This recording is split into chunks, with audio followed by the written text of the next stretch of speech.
In this video, we're going to talk about aggressive poker and specifically why aggressive poker is winning poker.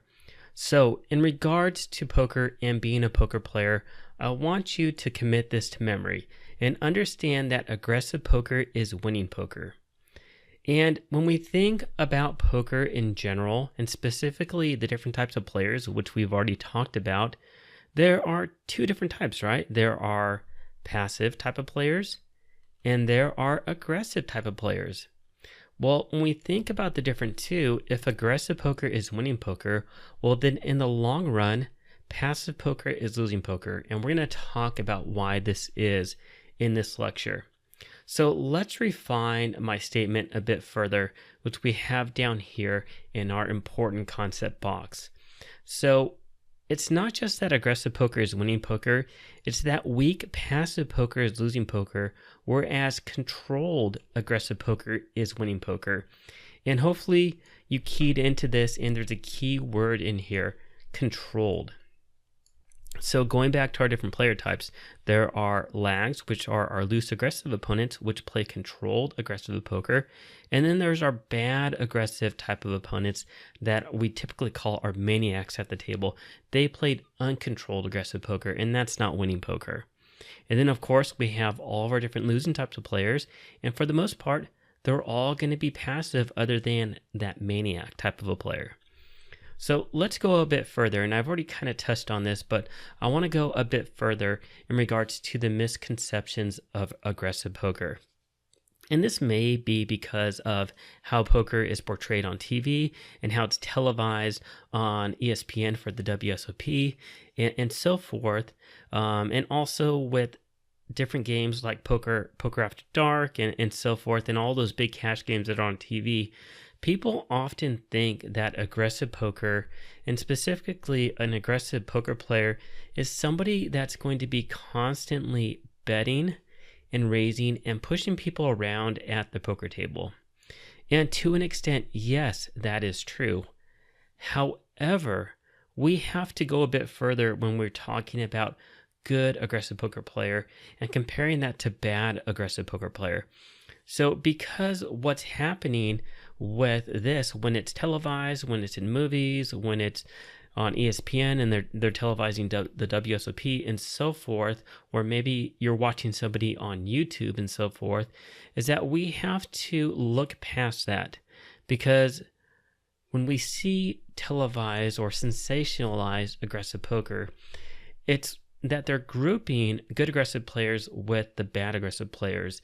And so that's what gives aggressive poker its negative connotation. And so getting back to what I was saying on the last slide is that we have our controlled aggressive poker players, our tags and our lags. That's going to be winning aggressive poker versus we have our bad aggressive maniacs, which are going to be uncontrolled aggressive poker players, and that's going to be losing aggressive poker. So I want to make sure that I talked about these a bit further. So now that we've talked about that, let's talk about specifically why. Why is aggressive poker winning poker, and why is passive poker losing poker? Well, first we're going to talk about why aggressive poker is winning poker. So if we look at an aggressive poker player and a passive poker player, if we have a passive opponent and that's not betting pre-flop, they're not raising pre-flop, they aren't betting pre-flop by re-raising, they're only limping in, they're only calling raises, and post-flop they're doing the same thing, right? They're not betting, they're not raising, they're not re-raising, they're just playing very passively. So with a passive type of an opponent, they are typically only going to win a hand at showdown with the best hand. And when I say it's showdown, that means that we get to the river, all the cards are turned up, and the best hand wins. Now, on the flip side, if we have an aggressive type of a poker player, we give ourselves multiple different chances to win the hand, either with the best hand or the worst hand. So what does this mean? Well, with the best hand, we can simply bet for value and hope to extract as much money as possible from our opponents with worse hands. Now, if for some reason we have the worst hand, which we will in lots of instances, then we can either bluff or semi-bluff and make our opponents fold better hands. And we're going to talk about the reasons to bet a bit further. Actually, we're going to go into a great deal of depth talking about the reasons to bet in the next lecture. So I'm not going to get into value betting and bluffing and semi-bluffing and exactly what all that means in this lecture, because we're going to dedicate a very lengthy lecture talking about it in the next lecture on the reasons to bet. So this is why aggressive poker is winning poker, because we can win the hand with either the best hand or the worst hand, either by value betting or bluffing or semi-bluffing. Whereas if we're playing passive poker, we can only win the hand at showdown with the best hand. So that's why aggressive poker is winning poker. And this kind of gives us a bit of insight as to why passive poker is losing poker. But there's even more to that. So let's go a bit further and let's talk about some additional downsides to playing passive poker. So passive poker in general, and passive poker players, they play a risk-averse style of poker.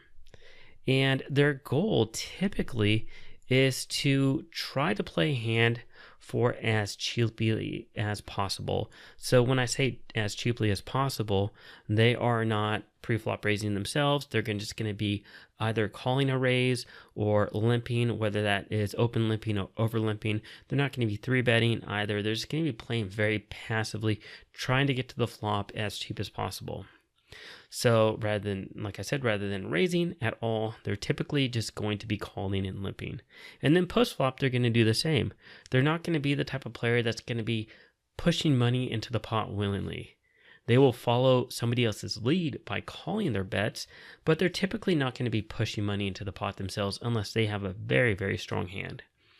And I've seen this personally. I've seen people playing very passively with things as strong as, for example, a king high flush, when the only thing that they're beat is by the ace high flush, or the second nut straight versus potentially only one higher straight, or even something like top pair with top kicker like ace king. So you're going to see this a lot at the micro stakes, and don't scratch your head, because understand that these are how this type of player plays.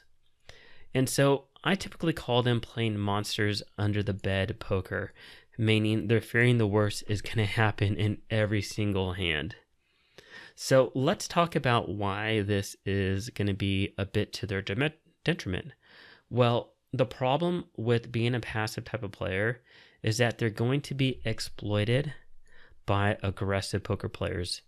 And when I say exploited by aggressive poker players, I'm talking about both good aggressive and bad aggressive poker players.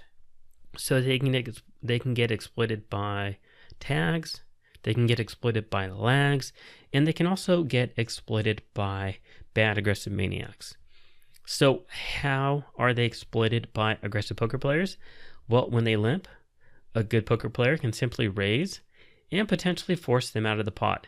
So if a passive poker player limps in pre-flop, they face a fairly significant raise, then they may just fold and give up their one big blind.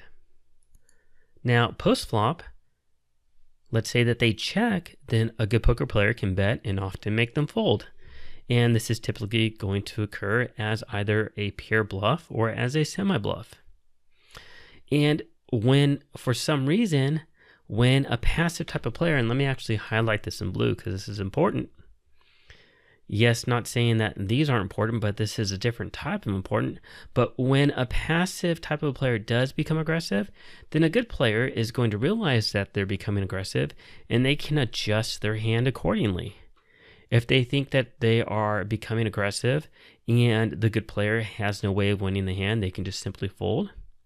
A way to, again, exploit them, because we know that when they're passive, they're going to fold. We're going to take down pots just by betting. When they become aggressive, we just become wary of our hand compared to theirs. If we think that we can't beat them, then we just give up. And so all this combined makes passive poker players very easy to play against. Now let's do a quick example. So I decided not to include example hands in regards to how you would play aggressively against certain types of opponents, specifically talking about good aggressive poker, because I want to make sure that we get to our pre-flop section to talk about specifically how we're going to implement an aggressive style of game. And then when it comes to our post-flop section, the same thing, because I don't want you starting to see some example hands here without knowing the theory and the strategy behind it. So we're going to wait until we get to those later sections. But I did want to put an example hand of how we could simply exploit a passive poker player. And then you're going to see this a lot at the micro stakes. So let's take a look at this example hand. So we have a weak passive player, and this player is under the gun, and they decide to open limp for one big blind. Middle position folds, and another relatively passive player limps in from the cutoff. The action folds around to us, and we're in the big blind. We're out of position to both of them. We look down at pocket nines, and of course, we're going to raise pocket nines. So we raise up to 7 big blinds, and don't worry about the specific bet sizing here. We call this an isolation raise, and I'll talk about isolation raises and the different sizes that we should use later in this course in our pre-flop section. So we decide to raise it up to 7 big blinds, under the gun folds, cutoff folds, and we win the hand pre-flop. Now we don't win that much, but we do win. So we win the small blinds, half of a blind that they posted. We win the one big blind that they both posted, and we also win the big blind that we posted as well from being in the big blind. So this illustrates a very typical scenario that we're going to see regularly at the micro stakes, where there's going to be passive players limping in, and they're going to limp in to try to see the flop as cheap as possible. We wake up with a decent hand. We will do what we call an isolation raise, where we're limping the raisers, and when we iso raise, we are happy if they fold, and we're happy if we get one of them to call, where we're isolating them in a heads up hand situation where they're typically going to have a weaker range than our raising range. And so you're going to see this fairly often at the micro stakes, and you may not think that this is that profitable, but if we get our opponents to limp and then fold and give up their hand, that's a lot of money over the long run that we get without having to see the flop. So that's just a very simple example. And like I said, I didn't want to go into any more elaborate type of examples until we get into our pre-flop and post-flop sections. So you'll just have to hold off and wait on those. The most important takeaway is that controlled aggressive poker is winning poker, whereas weak passive poker is losing poker. So that's going to go ahead and conclude this video. If you have any questions, let me know. If not, thanks for watching, and I'll see you at the next video.